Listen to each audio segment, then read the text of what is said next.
Bonsoir à toutes et à tous, bienvenue pour ce nouveau rendez-vous de Lucarne américaine, épisode 13, j'ai regardé, épisode 13. C'est un peu discontinu, mais on arrive à à en enchaîner quelques-uns quand même. Tous les lundis à 22 heures, on va passer une bonne heure. Ce soir, une bonne heure bien tassée, je pense, à discuter du football des Amériques. Bonsoir à ceux qui sont déjà présents dans le chat. Je vois Nacio, Romano, Red le Rouge. Poulpo 0029, premier message dans le chat, faites comme Poulpo 0029 si vous écoutez cette émission en replay, que ce soit sur YouTube ou les plateformes de podcast. Déjà, merci pour cela. Mais venez les lundis à 22h pour justement participer à cette émission avec nous. Posez vos questions quand vous avez des questions à poser par rapport au sujet que l'on aborde. Elle sert aussi à cela, cette émission. Bonsoir à Pierre qui souhaite un bon anniversaire à Christophe Dugarry. Je sais pas ce qui lui arrive à Pierre. Bonsoir à ma foi, Paul Bismuth. Donc voilà, grâce à votre revue à l'époque, notre football. Ouh, dis donc, tu nous amènes sur une époque, ça s'est arrêté, ouais, ok, la revue, ça remonte maintenant, c'est de l'histoire ancienne, on vieillit. Bonsoir à Vince aussi qui est déjà dans le chat. Je le disais, donc le principe, il est simple. On va passer une bonne heure bien tassée, à parler des footballs des Amériques, du nord au sud, je sais pas si on peut dire du Groenland jusqu'à la Patagonie. Faut faire attention à ce qu'on dit de nos jours quand on évoque par exemple le Groenland. De toute façon, on n'en parle pas sur Hello, on suit pas ce football-là. Pas encore, on sait jamais. Bref, voilà, on va prendre le temps, l'émission va s'articuler ce soir autour de deux grands axes. Il y aura pas de Golasso Hello pour une raison toute simple. Il y avait pas assez de matchs pour faire une sélection. Il y en a eu quelques-uns qui ont été beaux et je ne peux pas utiliser surtout aussi ceux des éliminatoires notamment. Voilà, pas trop de prise de risque, donc vous pourrez pas voter pour Thiago Almada par exemple, ou vous ne pourrez pas voter pour Pasalic d'Orlando, malheureusement pour cela. Le Groenland est considéré comme Europe, oui, mais c'était la blague par rapport à Trump qui veut annexer le Groenland, qui deviendrait du coup peut-être pas européen, enfin tu vois ce que je veux dire. Bref, on va pas entrer là-dedans, c'est dangereux, surtout dans cette période. Je le disais donc, deux axes. On va commencer par les news de la semaine. On va avoir quand même pas mal de news à évoquer ensemble. Et ensuite, il y aura un gros dossier, un vrai gros dossier. On va prendre le temps. On en a parlé lors des précédents lives. On va prendre le temps de comprendre ce qui va se passer du côté des États-Unis, avec notamment l'USL qui a fait cette énorme annonce, cette bombe dans le paysage sportif nord-américain, l'arrivée d'un système de promotion-relégation. Et vous allez voir que au-delà de l'annonce promotion-relégation, ça va bien au-delà de cela. Il y a quand même quelque chose qui est en train de se préparer.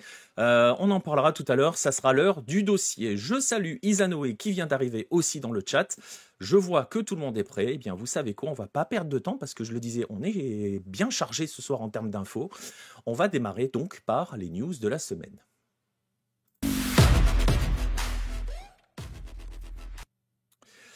Et pour les news de la semaine, on va commencer avec la compétition que tout le monde adore. Je croyais que la bombe, c'était la démission de Laurent Courtois. Non, malheureusement, oui, Laurent Courtois a été démis de ses fonctions avec Montréal. Malheureusement pour lui. Mais non, l'information, la bombe, ça sera donc dans le dossier. On va commencer donc par les news de la semaine et on va ouvrir avec peut-être la compétition qui passionne le plus les Européens. Et là, pour une fois, je suis presque d'accord avec eux. Cette compétition, bien évidemment, c'est la Coupe du Monde des clubs. Bien sûr, la fameuse Coupe du Monde des clubs de notre ami Gianni Infantino. On est là pour se faire beaucoup d'amis ce soir. On a commencé par Donald Trump, on continue avec Gianni Infantino. Voilà, on s'arrête là. On va commencer par cette Coupe du Monde des clubs qui va se dérouler en juin prochain, qui, je le disais, suscite des passions absolument démesurées en Europe. C'est exceptionnel, tout le monde ne fait qu'en parler, tellement on a tous hâte de la voir. Bien sûr que non, et vous avez raison. Mais bref, vous l'avez vu peut-être aussi. La semaine dernière, il y a eu cette information qui a été officialisée qui a été officialisée par la FIFA. La FIFA qui s'est rendu compte que Pachuca et León, les deux derniers vainqueurs de la Ligue des Champions de la CONCACAF, appartenaient au même groupe. Et donc, la décision a été, comme la multipropriété est interdite dans les statuts, dans le règlement de cette Coupe du Monde des clubs, la FIFA a donc décidé d'exclure le club León, le club de James, de la Coupe du Monde des clubs. Alors vous imaginez que ça a eu forcément des répercussions, que ça fait forcément beaucoup parler, notamment du côté du Mexique, à commencer par le président de León, Jesús Martínez Murguía, qui d'ailleurs, à la télévision, a posé la question de savoir pourquoi son club, à lui, était exclu, parce qu'une des questions sous-jacentes à cette décision de la FIFA, c'est « Ok, on interdit la multipropriété, mais au nom de quoi on exclut plus León que Pachuca ?» Voilà. Ça veut dire qu'il y a une hiérarchie aussi dans la multipropriété, ce qui est parfois le cas. Bref, le président a posé la question. Pourquoi a-t-il posé la question? Parce qu'il a affirmé à la télévision qu'il n'a pas été mis au courant du critère. Enfin, on ne lui a pas indiqué sur quel critère avait permis de déterminer que ça serait León et pas Pachuca qui serait exclu de cette Coupe du Monde des clubs. Alors León, le club... indépendamment de son président, le club a forcément réagi avec un communiqué qui a été publié notamment sur ses réseaux sociaux, dans lequel, je ne vais pas vous le lire, hein, si vous le voyez, il est affiché, je ne vais pas le lire en entier, on a autre chose à faire, parce que c'est très long et puis il y a beaucoup de blabla hein, dans ce genre de communiqué, on le sait. Bref, tout ça pour dire que le club rappelle son indépendance, son autonomie et sa souveraineté, et surtout annonce qu'il va faire appel de cette décision.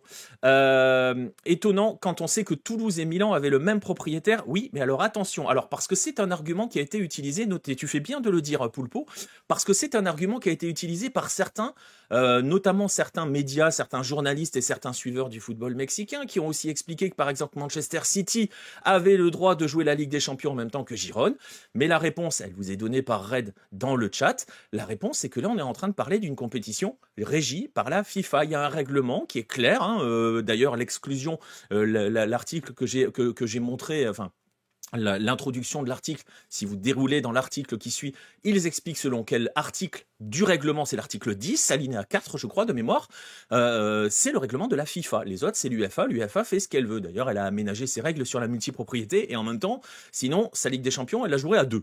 Bref, tout ça pour dire que c'est donc rien à voir avec les cas que l'on peut voir en Europe, Toulouse, AC Milan, Manchester City, Girone, Red Bull Salzbourg, RB Leipzig, etc., etc. Chelsea 3, non, ça n'existe pas. Enfin bref, tout ça pour dire rien à voir, on est dans un autre contexte et dans un autre règlement donc. Et le club donc de León, au-delà de ce communiqué de presse, a décidé de faire appel et notamment auprès du tribunal arbitral du sport.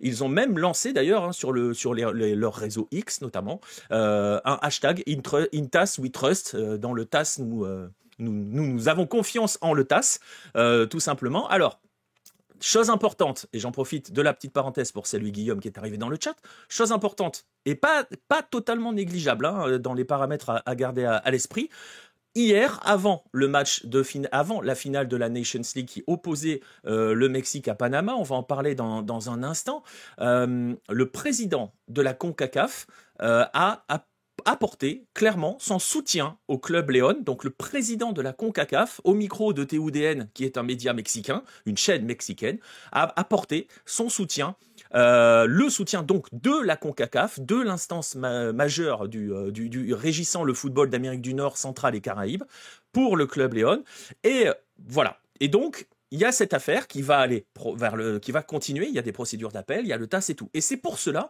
aussi que, pour l'instant, il n'y a pas de décision qui a été communiquée par la FIFA quant au remplacement potentiel de León. Et justement, pas de décision. La rumeur veut que la FIFA va attendre véritablement la décision finale, celle du TAS notamment, pour pouvoir annoncer s'il y a un remplaçant ou pas. Et dans ce cas, j'avoue que c'est assez cohérent parce que s'il commence à annoncer un club et qu'au final le TAS dit bah non, bon voilà.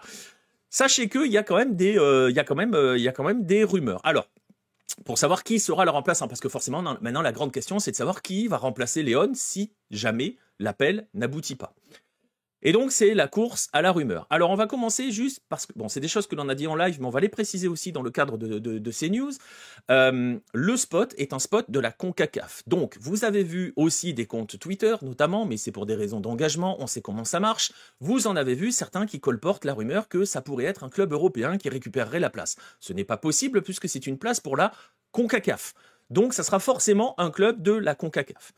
Une fois que l'on a dit ça, donc ça veut dire que ça sera pas le Barça. Hein. Je m'adresse aux supporters du Barça. Ça peut pas être le Barça. Voilà, point.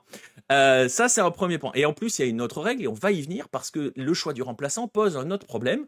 C'est que dans le règlement de l'instance, dans le règlement de la FIFA, pour sa Coupe du Monde des clubs, il ne peut pas y avoir plus de 2 représentants d'un même pays, à une exception, que plusieurs représentants d'un même pays gagnent la compétition continentale. C'est pour cela que vous avez, par exemple, 4 Brésiliens, puisqu'ils sont 4 à avoir gagné dans les 5 dernières éditions de la Libertadores. Et c'est pour cela que vous aviez 3 Mexicains, puisqu'il y avait 3 Mexicains qui avaient remporté les dernières Conca Champions.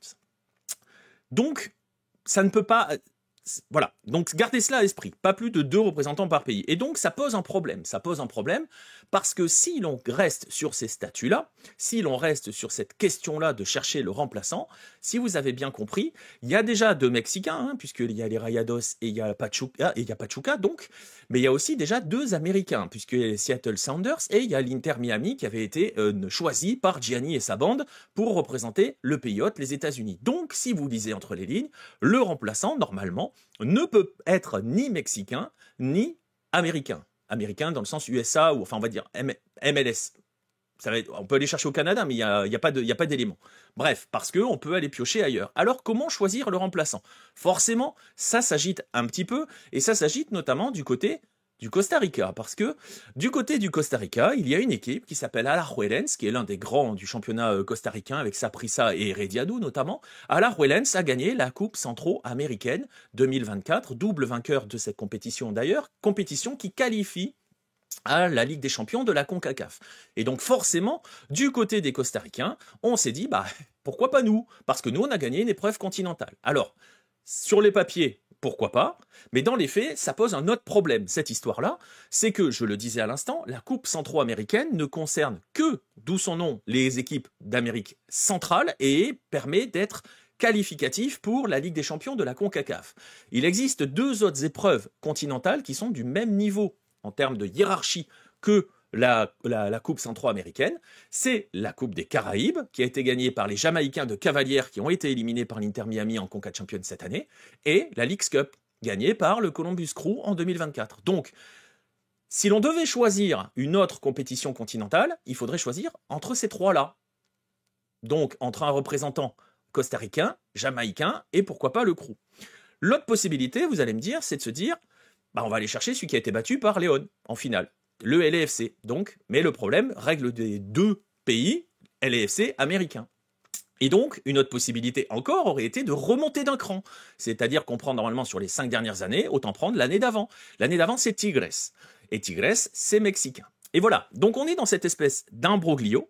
Il y a ces possibilités-là, il y a ces 3 possibilités-là. Le seul, entre guillemets, qui pourrait être potentiellement possible si l'on en restait là, si l'on faisait fi de cette règle-là, ça serait éventuellement Alajuelense. Mais pourquoi Alajuelense et pas Cavalier? Pourquoi la Coupe Centro-Americana et pas la Coupe des Caraïbes? Vous imaginez les répercussions que ça peut avoir au niveau de la CONCACAF.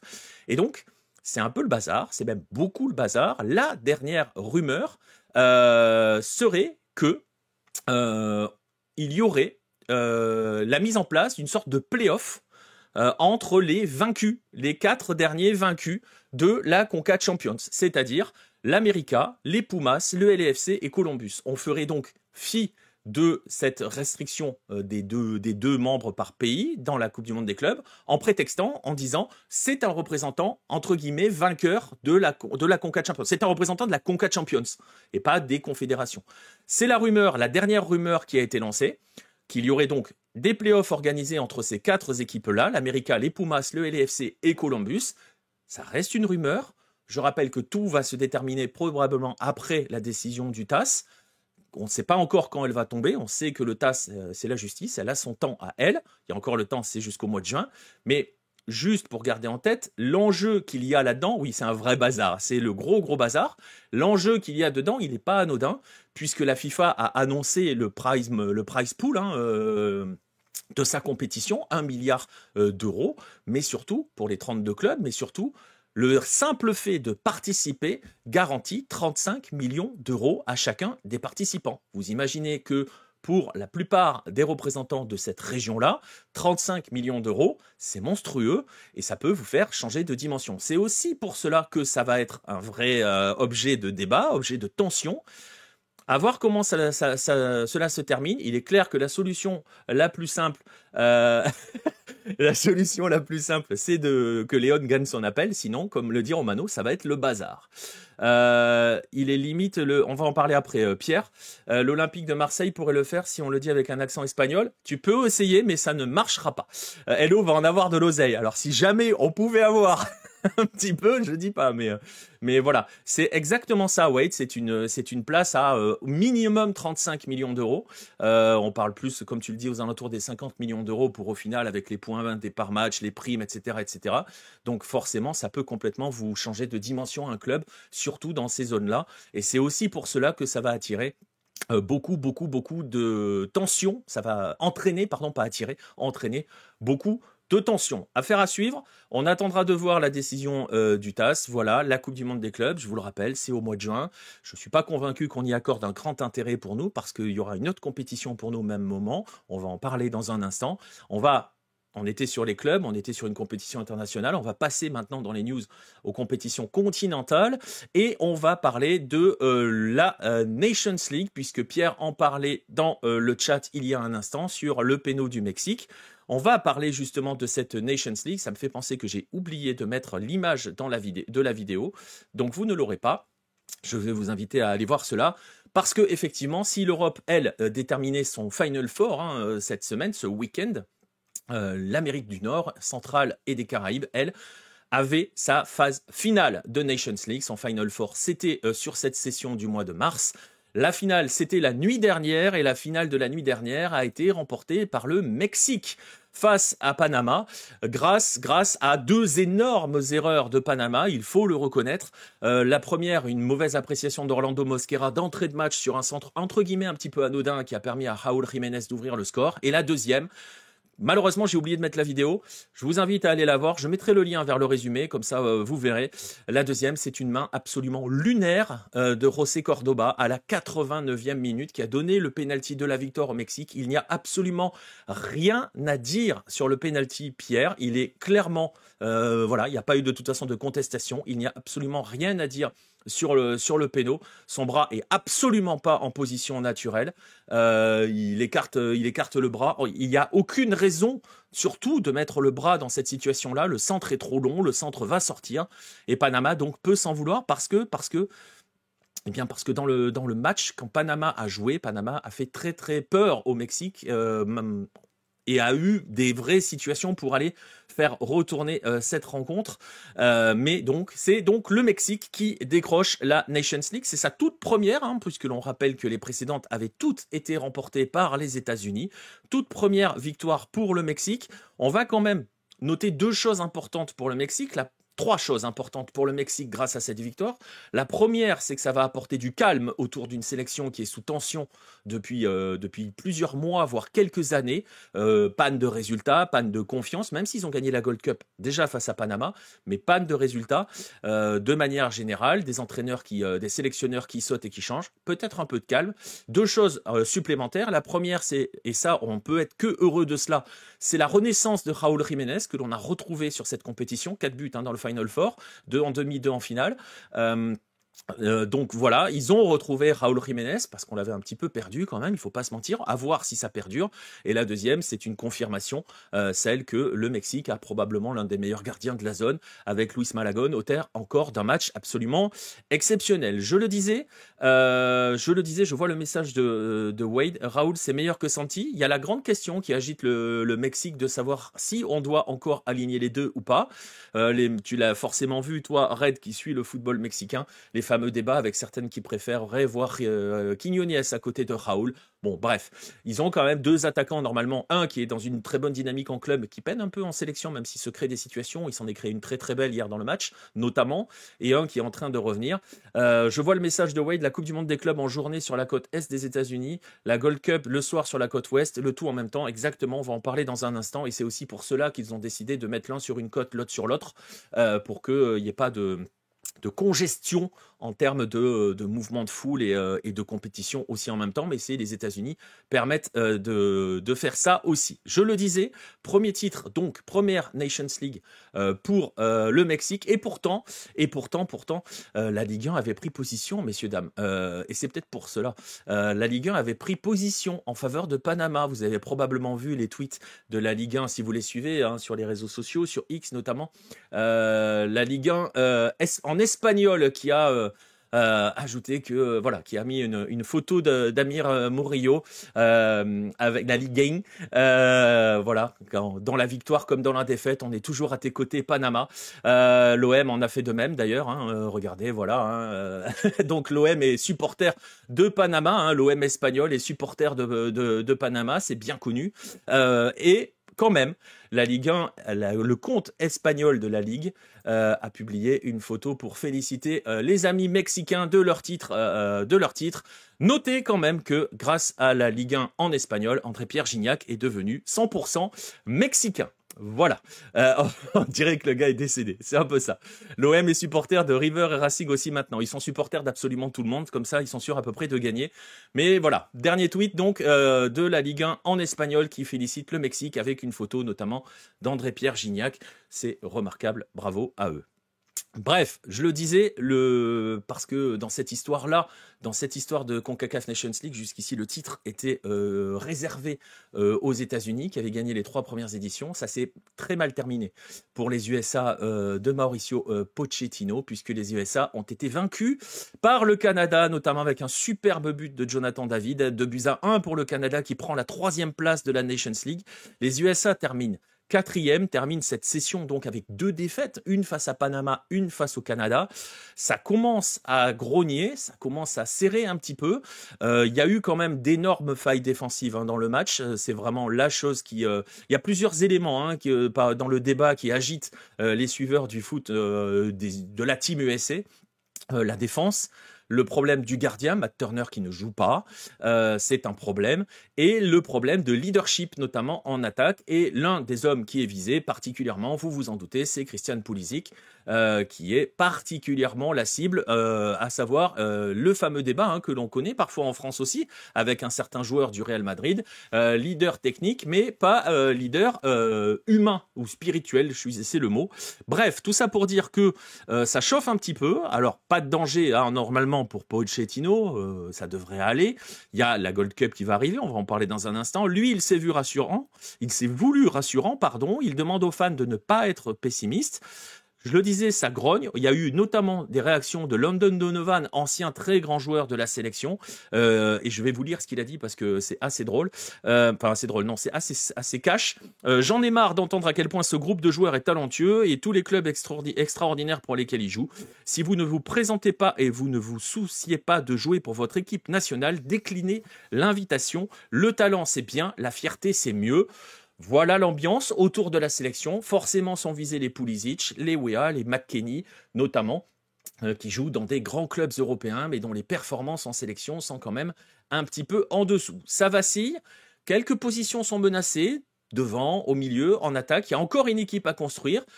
Pochettino a bien dit qu'il avait le temps de construire, enfin il avait le temps, il lui reste un an, va falloir y aller, et il y a donc forcément un enjeu qui devient un peu plus important. L'enjeu, vous avez vu la transition, c'est la Gold Cup, la prochaine Gold Cup, qui, comme le disait Wade dans le chat, va se dérouler en même temps que la Coupe du Monde des clubs. C'est aussi pour cela qu'on devrait être un petit peu plus intéressé de notre côté par la Gold Cup que par la Coupe du Monde des clubs, sauf si Gianni nous donne un pourcentage des 50 millions de droits d'entrée. Donc voilà, il lui faut toujours du temps. Oui. La Gold Cup avec l'Arabie Saoudite, exactement, Nacio, j'allais en parler, tu vois. Justement, on va parler de cette Gold Cup parce que en ce moment, on est en train de jouer les qualifications pour cette compétition. Et Nacio vient de vous le dire, il y a déjà des qualifiés. Il y aura 16 pays qui seront présents. Il y a eu un moment la rumeur comme quoi on pourrait étendre à 24. Ça a été juste une rumeur, ça a été propagé dans plusieurs médias. Mais non, on va bien rester à 16. On a déjà des qualifiés. Les qualifiés, ce sont les quarts de finalistes. Enfin non, ce sont le dernier carré de la Nations League. Donc Canada, États-Unis, Mexique, Panama, vous les voyez. Eux sont qualifiés. Il y a un pays invité, l'Arabie Saoudite. Alors, Je sais que ça peut faire parler. Je rappelle que donc l'Arabie Saoudite succède au Qatar qui était présent en 2021 et en 2023. Donc c'était le Qatar, on est passé à l'Arabie Saoudite. Je rappelle que c'est une tradition en Gold Cup d'inviter des pays. Invitons le Tadjikistan à la Gold Cup. Non, mais c'est une tradition d'inviter à la Gold Cup. Depuis 1996, la CONCACAF invite un ou plusieurs pays. Le Brésil y a participé à 3 reprises, a joué 2 finales et a fini 3e. La Colombie a participé également à 3 reprises. Elle a fait une finale, une 3e place et un quart. Le Pérou a participé une fois. La Corée du Sud a participé à 2 reprises, 4e en 2002 même. L'Équateur et l'Afrique du Sud ont également participé à cette compétition. Donc c'est une tradition d'inviter un pays d'une autre confédération. Comme ça, on va tout de suite pouvoir mettre de côté le côté ça y est, ils invitent encore l'Arabie Saoudite ou ils invitent encore le Qatar. Alors après, le choix du pays, ça, c'est eux que ça regarde. Mais la notion d'invitation, voilà, elle n'est pas liée au fait à la présence de l'Arabie Saoudite ou du Qatar. Bref, je le disais, il y a ces pays-là qui sont qualifiés, auxquels il faut ajouter ceux qui sont arrivés via la Nations League. Un petit peu comme en Europe, où la Nations League permet aussi de qualifier parfois à l'Euro, quand on est dans une année d'Euro. Les vainqueurs de la Ligue B, la Nations League nord-américaine fonctionne comme en Europe, Ligue A, Ligue B, Ligue C. Il y a plusieurs divisions et vous montez et tout.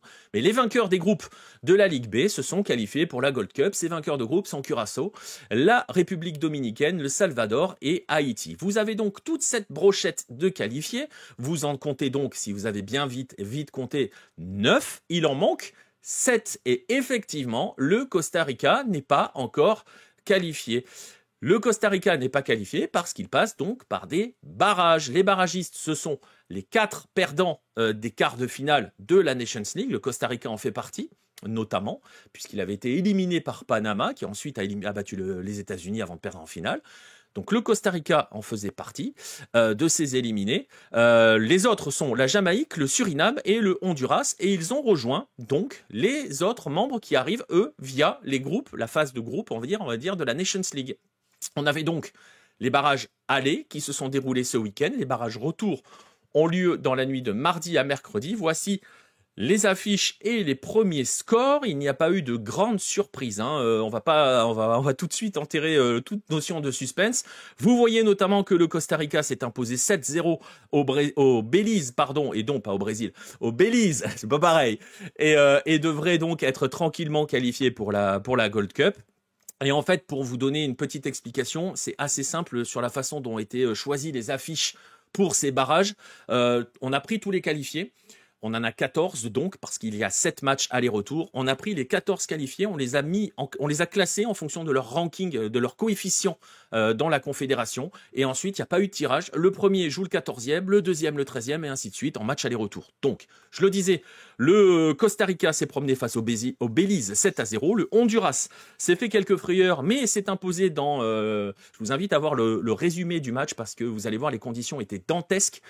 Face aux Bermudes, Trinidad et Tobago s'est imposé à Cuba, et nous forcément on va suivre avec attention 2 représentants, toujours les mêmes forcément, la Guadeloupe et la Martinique. Du côté des Matininos, on a un but à remonter au match retour face au Suriname.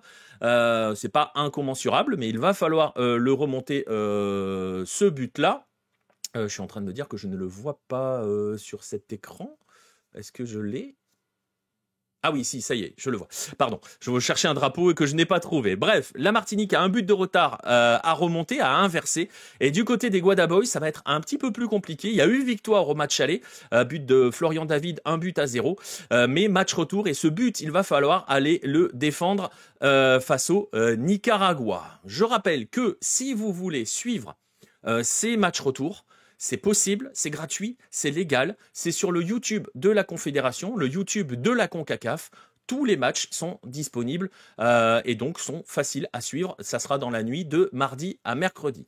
J'en profite pour saluer Castenqua qui est arrivé dans le chat. J'ai cru que Cuba avait battu Trinidad 7-2. La police d'écriture m'a trompé. Oui, mais c'est vrai que la police est particulière, hein, j'avoue.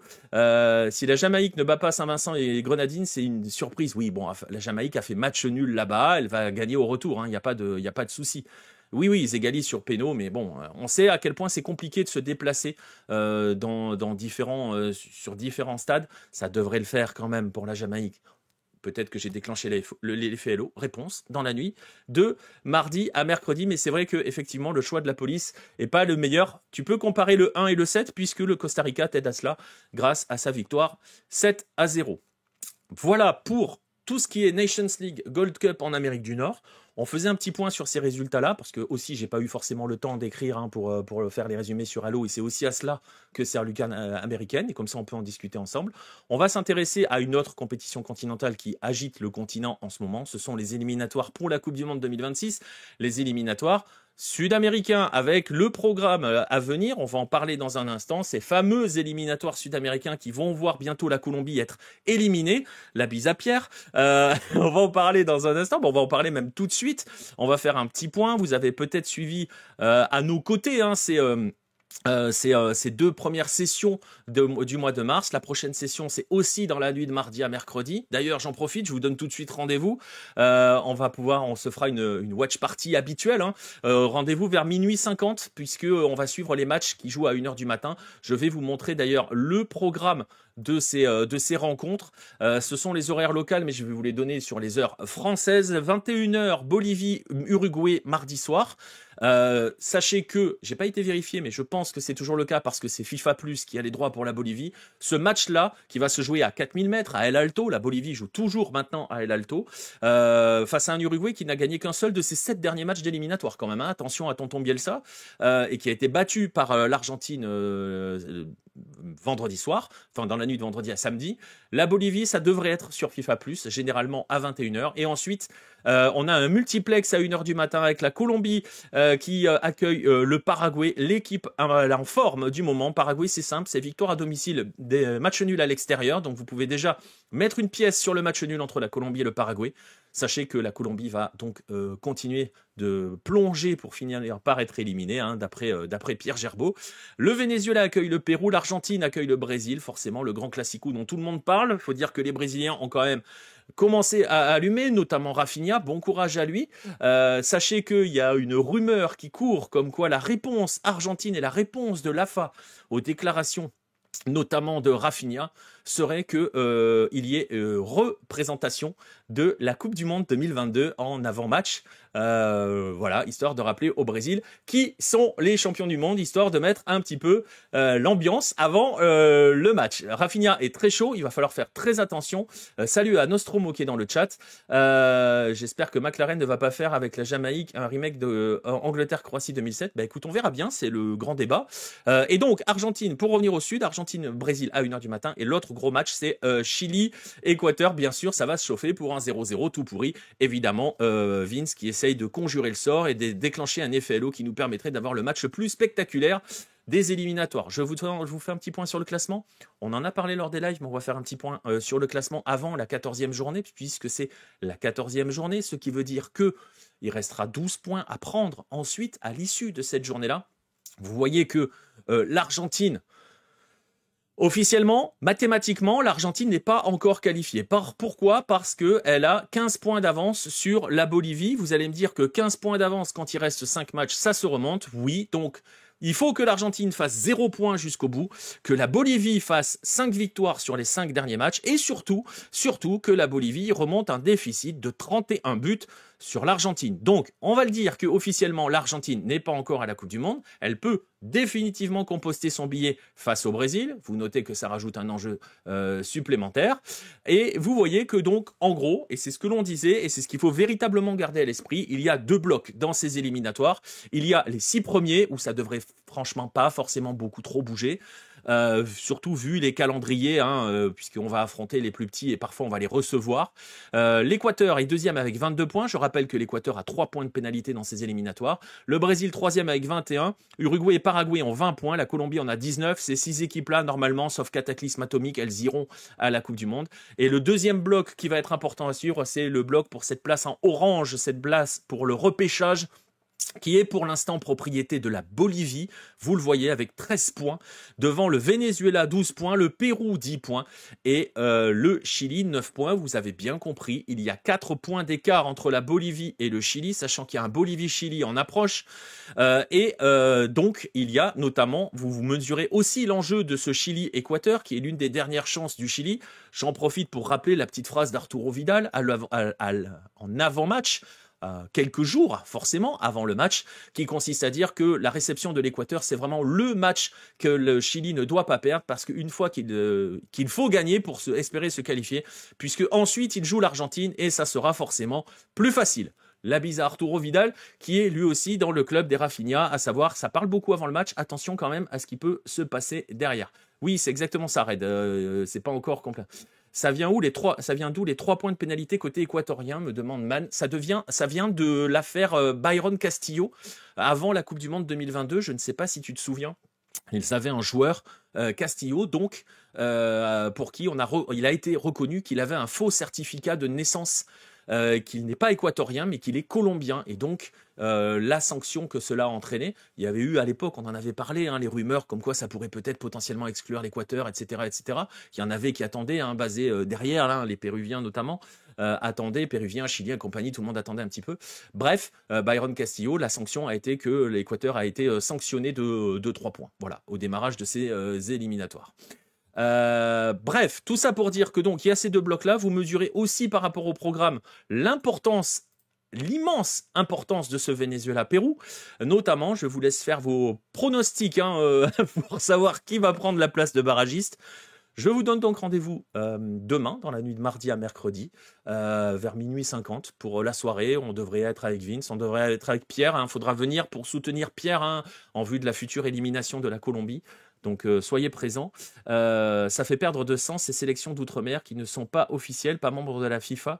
Ils sont gérés par la FFF dans le but d'encourager le foot localement. Ouais, exactement. On devrait envoyer des métropolitains avec la Guyane.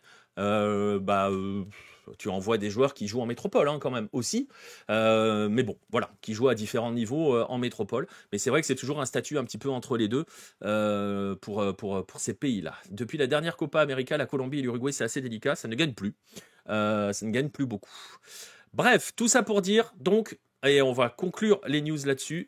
Rendez-vous donc demain, dans la nuit de mardi à mercredi, minuit 50 pour la soirée. Je le disais, je serai avec Vince, je serai avec Pierre. Normalement, tous les deux seront là. Il faudra donc soutenir en particulier Pierre. Je compte sur vous tous. Rendez-vous demain. On arrive au terme de ces news. L'idée, c'était de faire un petit peu le tour du continent sur tout ce qui s'était passé la semaine dernière. Et donc, forcément, c'était des compétitions internationales et continentales et faire un petit peu le point avec Léon. On va donc pouvoir enchaîner tout de suite. On va passer au dossier. Vous allez voir qu'il est... on fera une marche funèbre pour la Colombie, bien sûr. Je vais préparer ce qu'il faut, d'ailleurs. On va se préparer. On va passer au dossier assez riche, assez important, parce que vous allez voir qu'il peut avoir des répercussions. On va s'intéresser donc à l'énorme annonce faite par l'USL la semaine dernière avec ces histoires de promotion et relégation. Allez, place au dossier.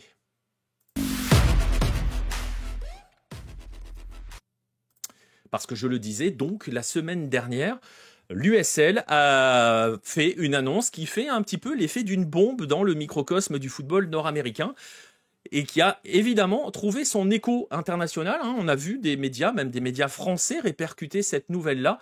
J'en profite pour saluer Renfav qui vient d'arriver, cette fameuse annonce. Et pour ça, je vais vous proposer de regarder un petit peu le clip qui a été publié par l'USL.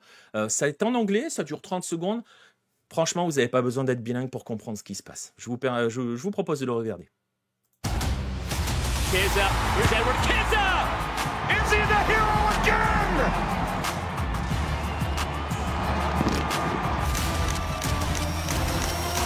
Promotion relegation coming to the U.S.? How do you implement it? How long does it take? Pro-Rel would absolutely be it. It's time for us to be bold and ambitious and make a move. Okay, promotion relegation. We've opened Pandora's box.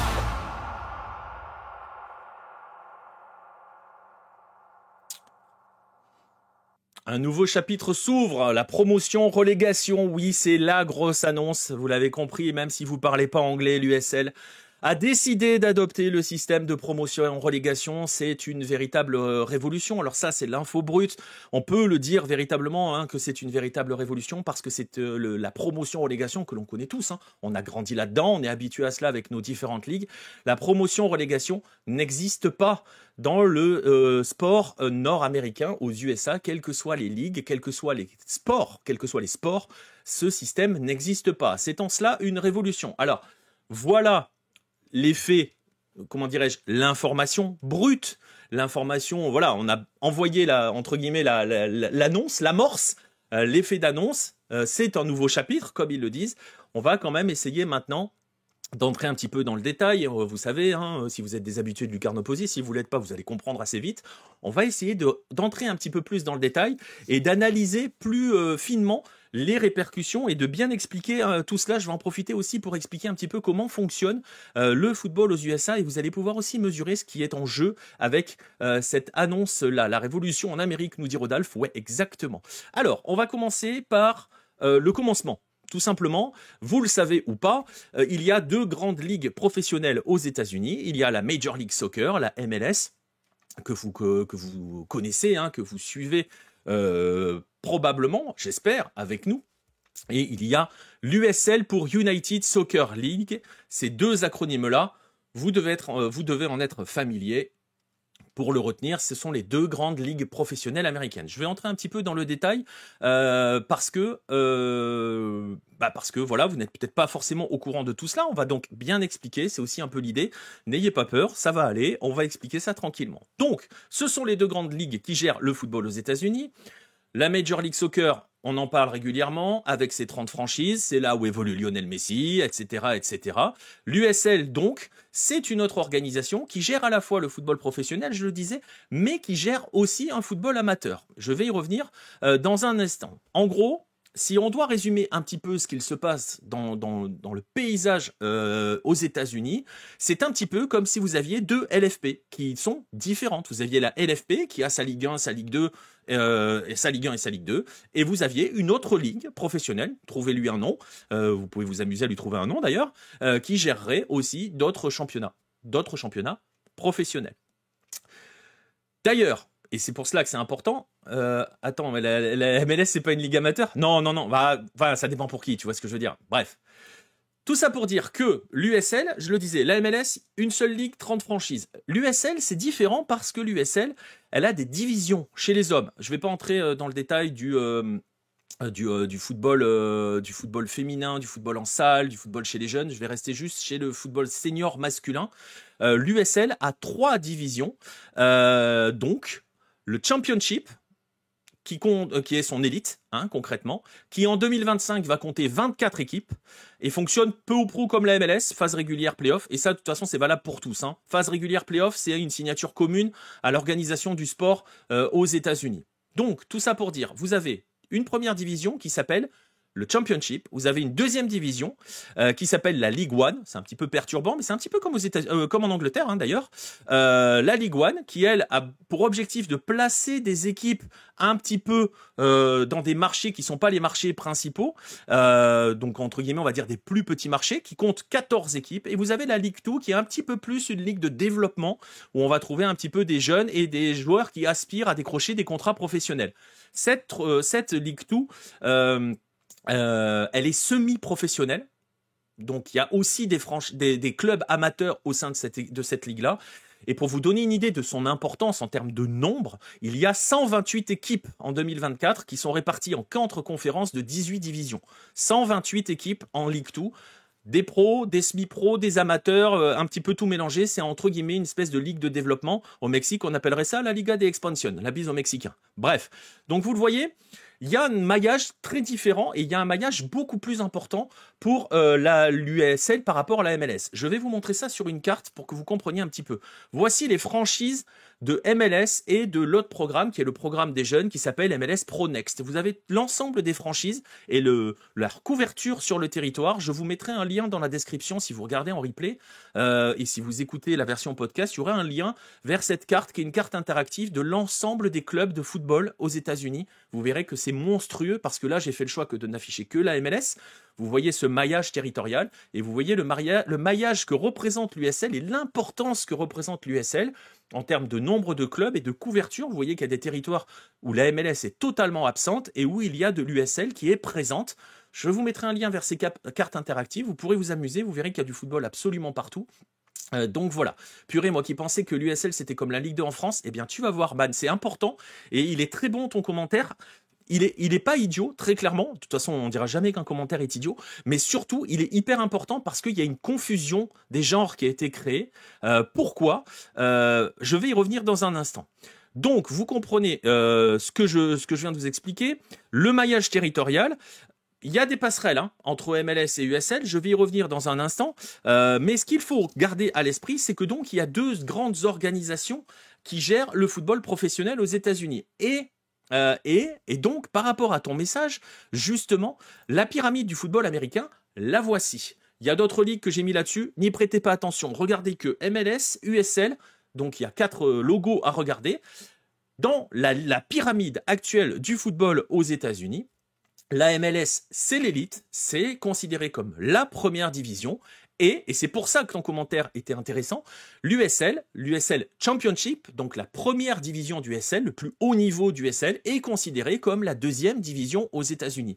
Et c'est aussi là que ça a créé des sortes de raccourcis mentaux qui peuvent induire en erreur, c'est que quand on a entendu parler de promotion-relégation en USL, les gens se sont dit qu'il allait y avoir des passerelles vers la MLS, que les meilleurs du USL, puisque c'est la D2, iraient en D1 en MLS. Eh bien, vous allez voir que c'est pas aussi simple. C'est pas aussi simple. Que je vous explique d'abord, avant de vous dire pourquoi c'est pas aussi simple, parce qu'il y a une info qui vous manque, qui n'a pas été forcément donnée par les médias et qui est importante. Pourquoi la MLS est considérée comme première division et l'USL Championship est considérée comme deuxième division?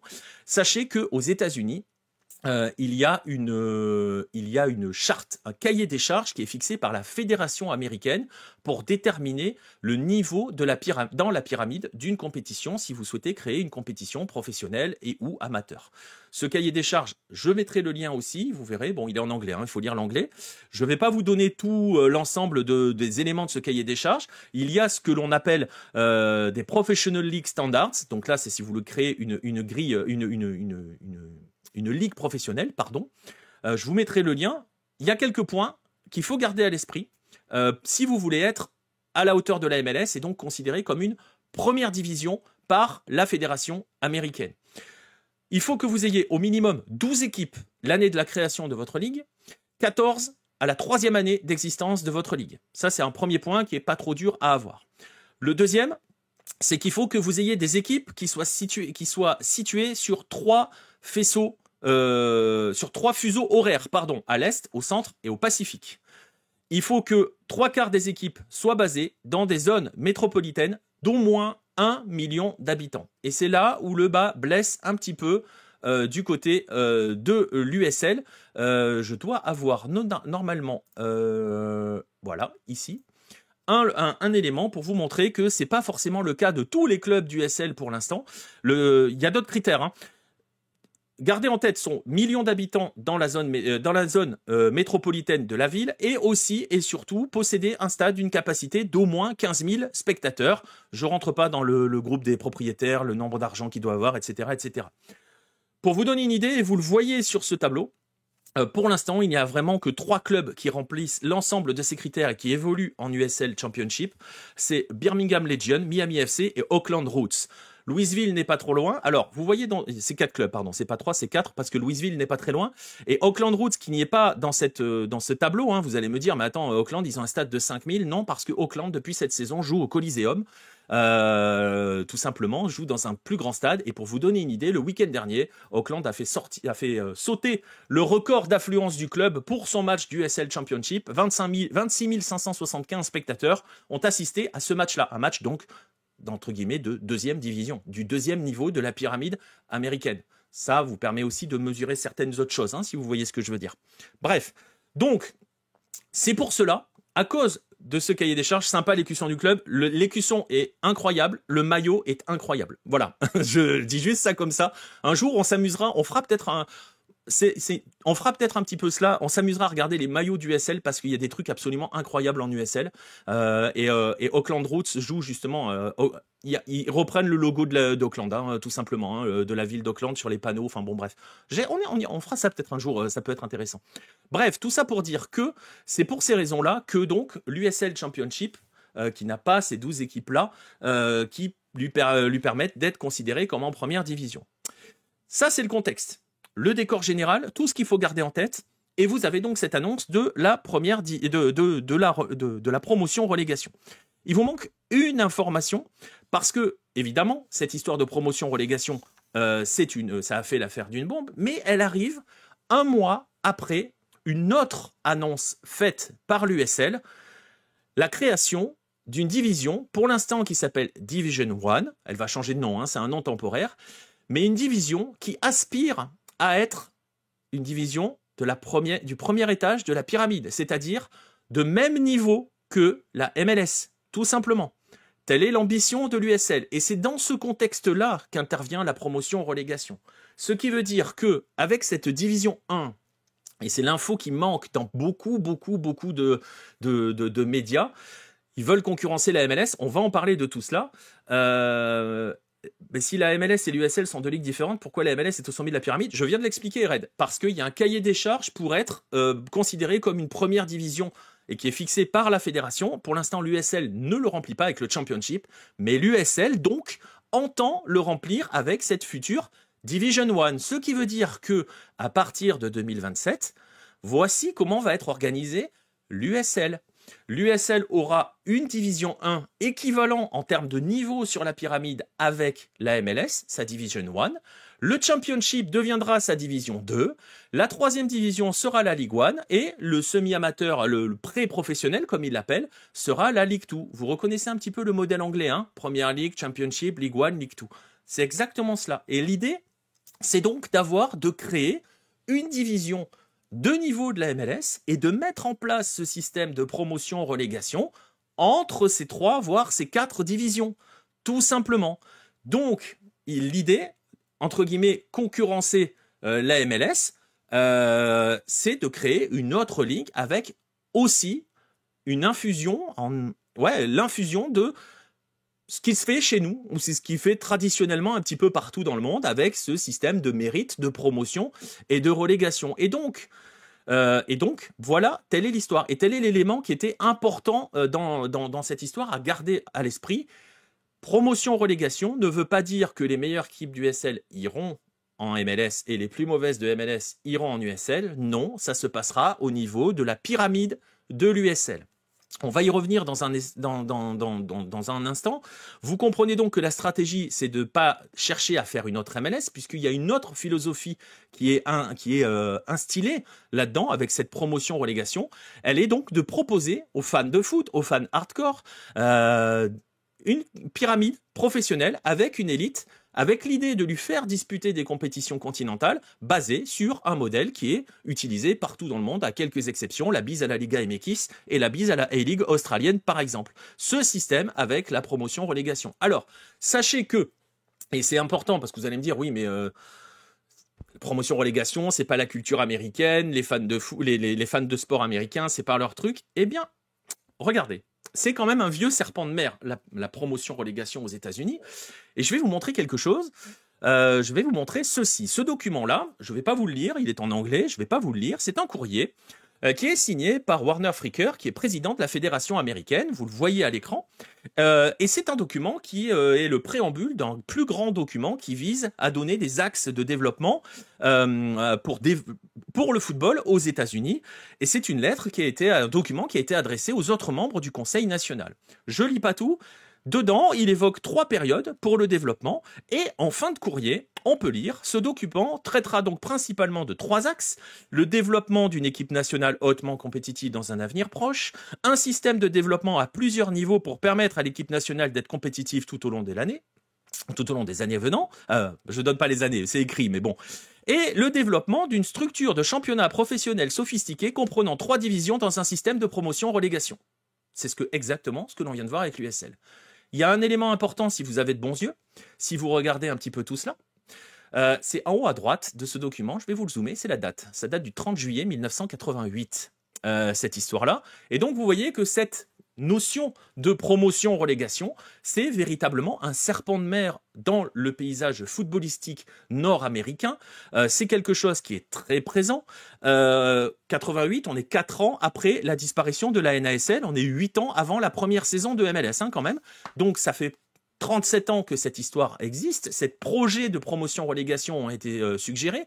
Il y a des mouvements aux États-Unis depuis de nombreuses années.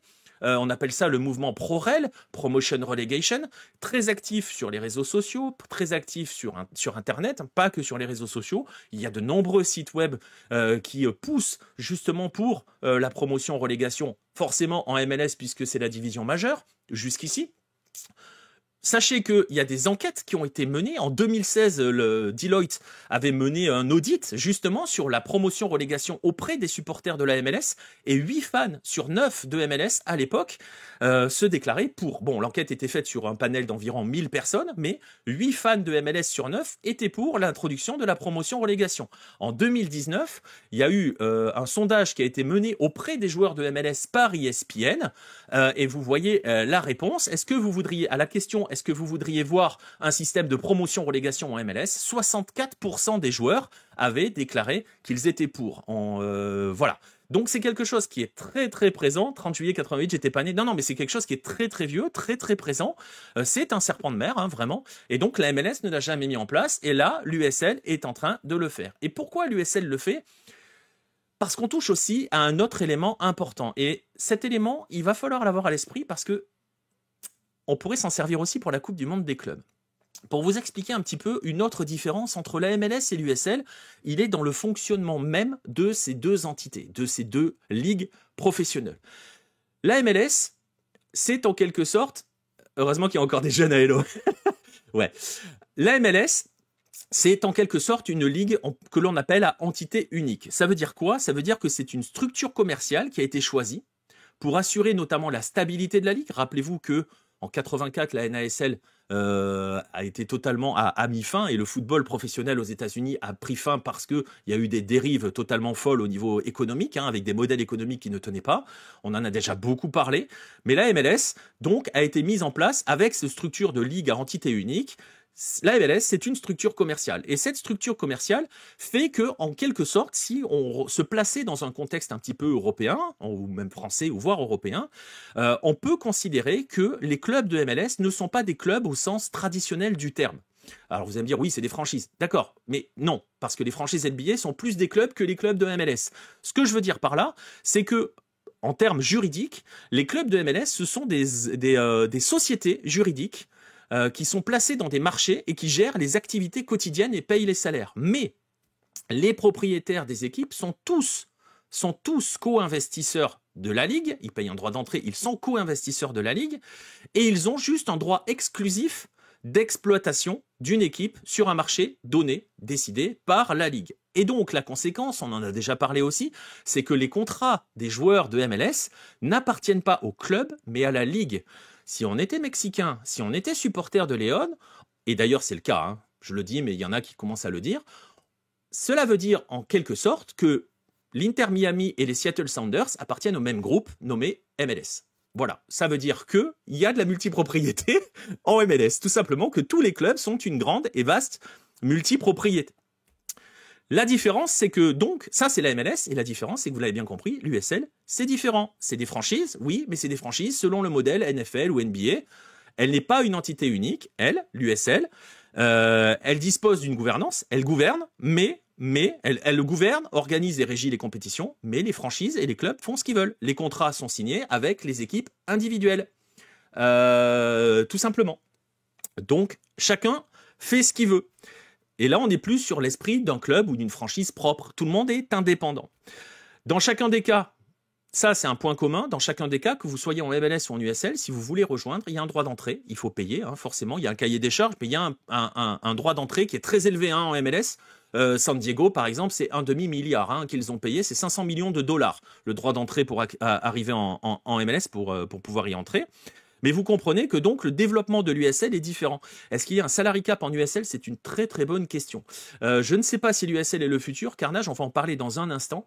Est-ce que la MLS pourra toujours enrôler des clubs d'USL dans le cas d'une éventuelle expansion? On va en parler, les Nostromo, tu vas voir. Mais c'est bien. Elles sont bien vos questions, elles sont très pertinentes. Et voilà, elles prouvent aussi que vous avez... Voilà, tout le monde a bien compris comment ça fonctionnait, comment ça marchait. Et les questions sont très pertinentes. Je vais essayer d'y répondre dans un instant. Donc vous voyez qu'on est sur deux stratégies qui sont différentes, deux approches qui sont différentes, qui pour l'instant n'aspirent pas à se rejoindre. Il n'est pas question ici de créer une passerelle directe entre la MLS et l'USL, même si des passerelles, évidemment, il y en a, forcément. Et il y en a beaucoup, je vais vous en donner quelques exemples. Entre 2013 et 2019, je crois, 2019 ou 2020, enfin la création du MLS Pronext, le programme de développement de la MLS, des équipes de jeunes avec les équipes réserves. Les équipes réserves des clubs de MLS évoluaient en USL, et ceux qui n'avaient pas de club en USL avaient des affiliés, des clubs filiales, tout simplement. Sachez aussi que beaucoup d'équipes de MLS arrivent d'USL. Elles n'ont pas été promues d'USL en MLS, mais elles ont d'abord fait leur gamme en USL et ont candidaté pour rejoindre la MLS. Ces équipes, vous les connaissez tous, je vais vous les citer. C'est Seattle Sounders, Vancouver Whitecaps, Portland Timbers, Montréal Impact à l'époque, Orlando City, Minnesota United, FC Cincinnati, Nashville et Saint-Louis, puisque l'un des propriétaires de Saint-Louis était propriétaire du Saint-Louis FC qui évolue en USL. Donc il y avait des passerelles. San Diego avait un club d'USL à l'époque, c'était un territoire d'USL, et c'est aussi en cela que il y avait des passerelles. Est-ce que cela peut se reproduire ? Peut-être. Est-ce que ça peut pas se reproduire dans l'autre sens maintenant? Est-ce que des clubs qui ont candidaté à la MLS ne pourraient pas venir candidater à l'USL et à la future USL? Eh bien, pourquoi pas? Parce que Sacramento Republic, bah justement, tu fais bien d'en parler. J'ai bien vendu la MLS, l'USL. Bah après, c'est chacun son modèle. Et c'est vrai que le modèle USL, avec des promotions, relégations, les différentes divisions, forcément, à nous, ça nous parle. Mais c'est autre chose. Mais vous allez voir où je vais en venir dans toute cette histoire. L'un des enjeux, vous l'avez compris, c'est cette notion d'attractivité. Qui va attirer le plus que l'autre? Alors, forcément, il y a quelque chose qui est un petit peu sous-jacent dans tout cela, c'est cette guerre. On en avait parlé quand j'avais parlé de la décision des clubs d'MLS de ne plus participer à la Coupe des États-Unis. Je rappelle toujours, c'est toujours important de le rappeler, que la Coupe des États-Unis est plus vieille que la Coupe de France, première édition en 1914. Je rappelle que le football professionnel est arrivé aux États-Unis en 1886, comparé à chez nous. Donc, il y a une longue histoire du football professionnel aux États-Unis. Et donc, cette histoire, cette guerre, cette lutte d'influence entre deux grandes ligues qui est en train de naître, qui continue de naître et de s'alimenter, ça rappelle à tout le monde cette fameuse Soccer War qui a, pour dire les choses très clairement, à l'époque, complètement tué le football professionnel aux États-Unis. La Soccer War arrive à la fin des années 20. Elle arrive dans un contexte particulier. Il y a le crash de Wall Street en 29. Mais le football professionnel, qui était là, donc je le disais, depuis 1886 aux États-Unis, et qui était donc largement en avance. Je rappelle que les Coupes du Monde existent aussi grâce aux États-Unis, qui ont mondialisé les compétitions internationales des nations. Les États-Unis sont la première nation non européenne à être venue disputer une compétition internationale de nations, c'était le tournoi interallié en 1919, vous voyez tout cela. Donc le football n'est pas né en 1996 aux États-Unis, il n'est pas né en 2022 quand Messi était là, il est né à la fin du 19e siècle, et la Soccer War a tué le football professionnel qui a mis plus de 35 ans à revenir aux États-Unis. On n'en est pas là, on en est loin, mais ce mot, vous allez peut-être le croiser, vous allez peut-être le voir de temps en temps, ce mot Soccer War. Et il y a encore des clubs qui jouent dans des stades de foot US en USL, oui. Mais même en MLS, Charlotte joue dans un stade de foot US. Donc voilà. Et oui, les matchs sont sur YouTube. Mais on va en parler dans un instant. Donc cette fameuse guerre, cette fameuse Soccer War, j'en avais parlé avec la coupe des USA. Je vous renvoie vers ce dossier-là. Est-ce qu'on pourrait revenir vers une Soccer War? C'est difficile à dire. Il y a quand même plusieurs questions à régler par rapport à cette potentielle future première division du USL. Ça, c'est les clubs qui pourraient être les clubs de l'édition 1 de la division 1 du USL, de la Division 1, on verra quel sera le nom. C'est ceux qui partent pour être les favoris. Il y a des logos. Si vous êtes des habitués de foot nord-américain que vous connaissez probablement. Justement, ça parlait de Sacramento Republic tout à l'heure. Ils sont dedans. Auckland Roots est là. Vous allez voir aussi qu'il y a Indy 11 en dessous de Détroit. Détroit, c'est le logo avec la statue romaine. Et vous voyez aussi les Tampa Bay Rowdies et le Miami SC. Il y a plusieurs questions à aborder. L'une qui vient d'être posée à l'instant par Red. Est-ce que le champion pourra aller en Concacaf Champions? C'est une bonne question. Sur le papier, rien ne l'exclut. Je rappelle que la Canadian Premier League, qui est considérée comme une première division au Canada, qualifie pour la Concacaf Champions. Donc pourquoi pas.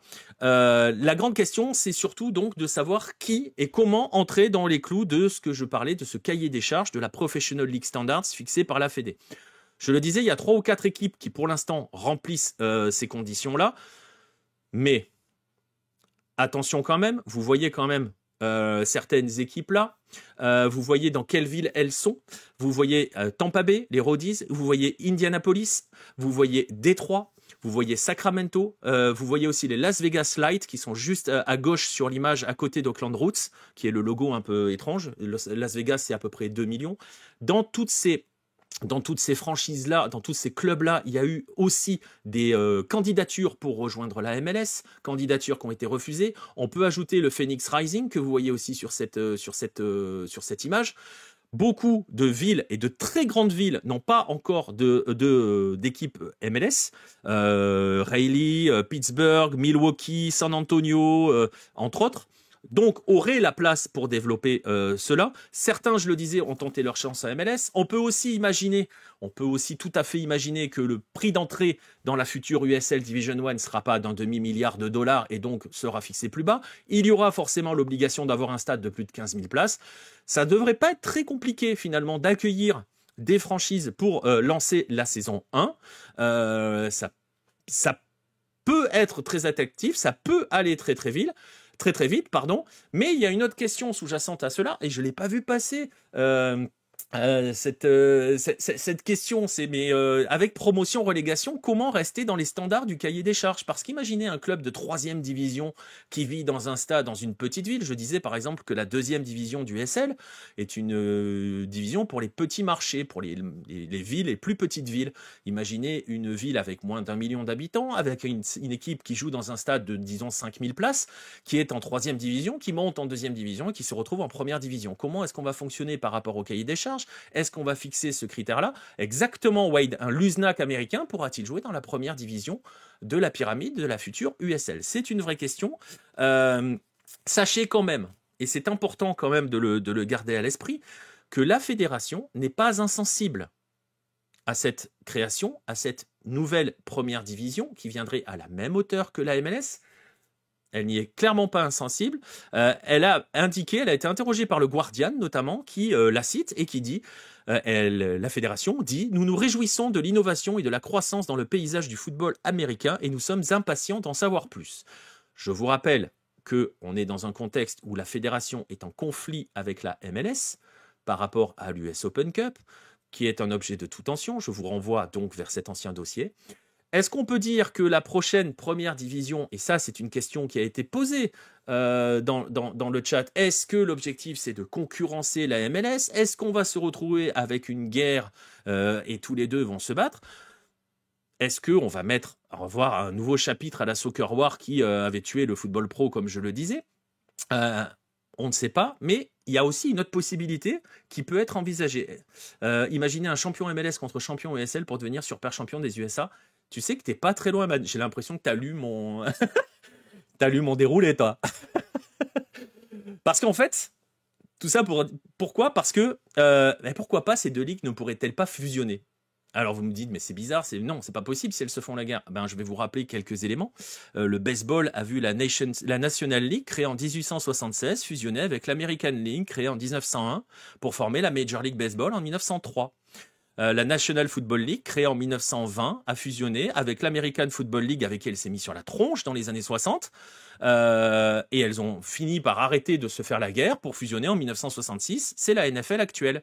La NBA est le produit d'une fusion entre deux ligues professionnelles, l'American Basketball Association notamment, en 1976. la NHL a aussi été le produit d'une fusion entre deux ligues, la NHL et la World Hockey Association, fusion qui a eu lieu en 1979. Tout ça pour dire que il y a aussi une possibilité dans cette histoire, c'est que si jamais, c'est pas ça que je voulais afficher, si jamais notre cher USL, avec sa première division du même niveau que la MLS, avec son système de promotion-relégation, arrive à gratter des parts de marché, arrive à gagner des parts de marché, arrive à gagner une visibilité du même niveau que la MLS et un pouvoir d'attractivité des investisseurs quasiment du même niveau que la MLS, il n'est clairement pas impossible qu'à terme, ces deux ligues, à terme c'est dans quelques années, une dizaine d'années, une quinzaine d'années, ces deux ligues finissent par fusionner. Ça s'est passé dans les autres sports américains. Il n'y a pas de raison que le football y échappe. Et finalement, est-ce que ce ne serait pas la voie à suivre pour franchir encore d'autres paliers dans le développement du football professionnel aux États-Unis? Peut-être. Rappelez-vous les deux cartes avec le maillage que je vous ai montré sur ces deux ligues-là. Et imaginez le maillage que cela donnerait. C'est quand même assez important. Je ne sais pas si c'est une histoire d'argent avant tout. C'est une histoire, pour le coup, il y a aussi une histoire de deux philosophies et deux fonctionnements qui vont s'affronter. On n'est pas encore tout à fait dans la notion d'histoire d'argent pour rebondir là-dessus, parce que pour l'instant, il n'est pas question, et ça avait été le cas notamment au niveau de du football US, du foot US, pas du soccer, du foot US. À l'époque, les deux ligues s'étaient mis tellement sur la tronche que l'un s'amusait à mettre une franchise sur le territoire de l'autre. C'est pas le cas ici pour l'instant. Même si vous allez me dire, ouais, Miami, oui, Miami FC existe déjà et l'Inter Miami ne joue pas à Miami, pour répondre à cela. Mais voilà. À voir comment ça peut évoluer. Est-ce qu'à terme, on pourrait pas avoir une nouvelle voie qui se forme avec ces deux philosophies qui finalement, un jour ou l'autre, vont finir par se rencontrer? Ce que vous voyez aussi, ce qu'il faut garder aussi toujours à l'idée dans tout ce que je viens de dire, non, c'est pas le Miami FC Glidden. L'Inter Miami Carnage joue à Fort Lauderdale, un petit peu plus au nord. Ils n'ont pas de stade à Miami. C'est le Miami FC joue là-bas et c'est Miami City, le Miami de Glidden, qui joue en USL 2 de mémoire. Bref, tout ça pour dire, à surveiller ce que ça peut donner, à voir. Je rappelle que cette annonce-là et cette potentielle première division, c'est prévu normalement pas avant 2027 pour le lancement de cette première division d'USL, qui sera du même niveau de la MLS. 12 franchises d'ici là. On va voir s'ils vont mettre en place des campagnes de recrutement. Il y a quand même déjà quelques franchises qui pourraient clairement en faire partie. Et je le disais, surveillons avec attention tous les projets, toutes les candidatures rejetées par la MLS. Normalement, la MLS, il n'y a pas de prochaines expansions. Est-ce que l'USL peut venir gratter des territoires dessus? Il faudra forcément être attractif financièrement parlant, mais il y a des marchés et il y a la possibilité. Je vous rappelle que les Auckland Roots ont attiré 26 000 personnes au stade lors de leur dernier match de championnat. Je vous rappelle que l'USL est diffusée sur YouTube, mais elle a un contrat avec le réseau CBS, donc elle passe un match gratuitement sur le réseau CBS, elle passe aussi sur CBS Golasso et sur les autres chaînes du groupe du CBS Network. À titre de comparaison, alors c'est difficile comme type de comparaison quand même aussi, parce que j'exclus tout ce qui est abonné du MLS Season Pass ou toute personne qui regarde via Apple parce qu'on n'a pas les chiffres. Vous savez que la MLS, il y a des matchs qui sont diffusés par Fox notamment. Sachez que les audiences des matchs diffusés par la Fox sont au même niveau, voire un petit peu en dessous, des matchs diffusés par CBS, des matchs d'USL. Donc il y a un marché, il y a de la place, il y a une autre philosophie qui est mise en place, il y a une autre volonté de se développer avec une autre approche, avec d'autres types de clubs. Vous voyez donc, ce qu'il faut retenir, c'est que la Coupe du Monde, c'est une formidable marmite dans laquelle, tous les projets bouillonnent, c'est aussi cela, et c'est peut-être aussi l'un des points à retenir. On se souviendra que la MLS a été créée et que le football professionnel aux États-Unis est revenu grâce à l'organisation d'une Coupe du Monde. Si son développement pouvait être lié à une autre Coupe du Monde, si l'étape supérieure de son développement pouvait être liée à une autre Coupe du Monde, et bien finalement, c'est que la Coupe du Monde servirait enfin, ou peut-être encore, à quelque chose. Le Détroit FC a eu pas mal de succès, oui, mais il y a des vraies puissances. Sacramento Republic a fait une finale de coupe du US Open Cup. Indy Eleven est une vraie grosse puissance. Tampa Bay Rowdies est un très grand club de NASL dans les années 70-80. J'avais interrogé un ancien joueur des Tampa Bay Rowdies à l'époque pour le magazine, ancienne grande puissance. Ce qu'il faut savoir aussi avec Tampa Bay, indépendamment de la ville, qui est une grande ville. C'est le vrai derby floridien. Aujourd'hui, c'est Inter Miami-Orlando en MLS, mais le vrai derby floridien, c'est Miami-Tampa Bay. Enfin, Fort Lauderdale, à l'époque, c'était les Strikers contre Tampa Bay. Et à Tampa Bay, vous avez Génération Adidas, qui est l'un des centres de formation privés aux États-Unis, mais un énorme pool de joueurs. Et que les sélections, la sélection nationale et certaines équipes viennent en stage à Tampa Bay. Il y a toutes les installations pour s'installer là-bas. Donc, il y a de quoi faire. Il y a de la place. Il y a vraiment de la place à voir. Les derbies vont être intéressants dans le cadre de système pro-relégation. Oui, et il y a plusieurs études. Je vous mettrai les liens. Il y a pas mal de sites par rapport au débat promotion-relégation. Si vous lisez l'anglais, c'est intéressant pour vous. Vous allez voir aussi que, parce que c'est parfois quelque chose que l'on entend, notamment du côté de la MLS, vous savez, le fameux la MLS avec ses franchises et cette ligue fermée, ça rassure les investisseurs. Et ben en fait, pas tant que ça. Et ils se sont aperçus aussi, notamment, que c'est très bête ce que je vais dire, mais les aventures Netflix, notamment de certains clubs anglais qui sont montés des divisions, ça excite beaucoup les amateurs de foot aux États-Unis, les amateurs de soccer aux États-Unis, et donc forcément c'est un levier sur lequel activer, et ça marche vraiment. On verra si ça prend avec l'USL. En tout cas, sachez que cette annonce-là, elle a vraiment fait bouger au niveau des supporters. Peut-être qu'un jour la MLS va mettre en place les relégations. Ça voudrait dire qu'il faut qu'elle crée d'abord une deuxième division, Carnage. Elle n'a pas de deuxième division, la MLS. Donc elle n'a pas les divisions inférieures. L'USL les a. Et elle est en train d'en rajouter une. Pour l'instant, si tu veux, l'USL, elle a une D2 et une D3 sur la pyramide, et elle est en train de rajouter une D1. Ça, c'était la première annonce, et c'était vraiment la chose. J'ai vu les news qui sont passées en France sur la promotion-relégation de l'USL. C'est vraiment la news qu'il ne fallait pas oublier. Elle date de mi-février, et elle est hyper importante parce que ils y vont dans l'ordre. Ils créent une première div, et ensuite, ils ajoutent la promotion-relégation. Il y a d'autres annonces qui sont annoncées aussi. Donc voilà, c'est à suivre, c'est hyper intéressant. Merci pour vos messages Insert Coin et Wade. Mais bon, oui, c'est hyper intéressant de toute façon. Donc voilà, l'USL a une longueur d'avance sur la MLS pour les divisions inférieures, très clairement. Est-ce que la MLS, en termes de puissance économique, je pense, est en avance? Je pense pas que le contrat avec CBS pour l'USL soit du même niveau que le contrat Apple pour la MLS. Va falloir gagner une visibilité. Donc voilà, on va voir, c'est hyper intéressant à suivre, ça fait partie de ces développements-là, vous l'avez compris, on est sur les annonces, on est sur la mise en place, si ça se trouve, ça va faire pchit, aussi, il y a cette possibilité-là. On attendra, normalement c'est pour 2027, on va saluer Ibra qui arrive alors que l'émission se termine, bravo Ibra, bravo. Voilà, mais c'est exactement ça. T'arrives toujours à la fin. Et donc, voilà en quoi c'est intéressant tout cela, et il faudra le suivre. Je le disais, on arrive au terme. Juste une précision, il y aura, je le disais tout à l'heure, toujours très ponctuel, Ibra. En fait, Ibra, il vient m'annoncer qu'il faut que j'arrête le live. Il faut que j'arrête l'émission, que je suis au bout. Et c'est pas bête, 1h20, c'est très bien. Je vous avais dit qu'elle était un peu plus large qu'1 heure.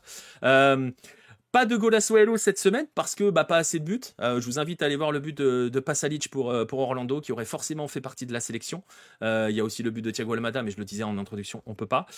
Juste pour quand même vous montrer celui qui l'a emporté la semaine dernière. Est-ce que je vous le montre ou est-ce que je vous le garde pour la semaine prochaine? Pas bête ça, on va se le garder pour la semaine prochaine. Bref, on va... allez, je montre. Je montre parce qu'en plus... ça c'est particulier. Une pensée pour les Canucks qui auront résisté 1 heure contre les All Whites. C'est vrai. Alors on n'est pas dans le cadre de lucarne américaine, mais c'est vrai. Ils iront en barrage. Donc la Nouvelle-Calédonie a pris 3-0. La Nouvelle-Zélande est qualifiée, ira à la Coupe du Monde. Et voilà, bon allez, je vais vous le montrer. C'est bon, vous avez gagné. Je vais vous le montrer. Donnez-moi 2 secondes. Je fais ça. Surtout que c'est assez amusant parce que vous allez voir le résultat du vote sur Twitter. Alors, il n'y a pas eu beaucoup de votes cette semaine. Je suis assez déçu. Mais bon, c'est Twitter et la visibilité en 2025, c'est terrible. Sur Twitter, c'est Ener Valencia qui s'est imposé. Le problème, c'est qu'il y a une voix d'écart, parce qu'il y a eu très peu de votes. Je vous montre. Et le vainqueur, en fait, c'est le Discord qui l'a donné. C'est Augusto Barrios, parce qu'il y avait une voix d'écart sur Twitter entre Ener Valencia et Augusto Barrios. Et il y a 2 voix pour Augusto Barrios de plus que pour Ener Valencia sur Discord. Donc, c'est lui qui s'impose. Voilà. C'était ce fameux petit pont semelle et frappe de 50 mètres. C'est lui qui a gagné. Donc voilà, en barrage contre la Colombie. Oui, exactement. Merci Merci à Nir de préciser que effectivement la Colombie sera 8e et n'ira donc pas en barrage. Ça sent le vote truqué. Non, je te conseille d'aller voir. T'as vu les chiffres du Twitter. Il y a une voix d'écart. Voilà. Et on n'est pas en Argentine ici, monsieur Vincent. Vous êtes trop habitué à la fin. Bref, voilà. On arrive au terme de cette émission. Le prochain rendez-vous, c'est la nuit prochaine, dans la nuit de mardi à mercredi, donc avec la watch party, comme on dit, des éliminatoires sud-américains, l'élimination précoce de la Colombie, qui va pouvoir regarder la Coupe du Monde à la télé. Non, on rigole. Mais on suivra ça, on aura Pierre avec nous, on aura Vince avec nous, ça devrait être plutôt sympa. Je vous donne rendez-vous donc vers minuit et demi. Sinon, prochaine session MLS samedi prochain. Peut-être qu'il y aura un dans la lucarne vendredi. Je vais voir si je vais avoir le temps de l'écrire. Peut-être que je vais avoir le temps de le préparer. Et sinon, on se retrouve pour lucarne américaine lundi prochain, 22h, toujours sur Twitch. N'hésitez pas à nous suivre, que ça soit sur les réseaux sociaux, sur les différentes plateformes où nous sommes présents. Venez sur le Discord si vous avez envie de discuter avec la commu Hello, qui est présente en partie dans le chat, pour tous les lucarnes américaines et les lives, mais qui est aussi présente pour bon nombre d'entre eux sur le Discord. Rendez-vous demain pour les éliminatoires. Rendez-vous lundi prochain pour le prochain lucarne américaine. D'ici là, bon match à tous.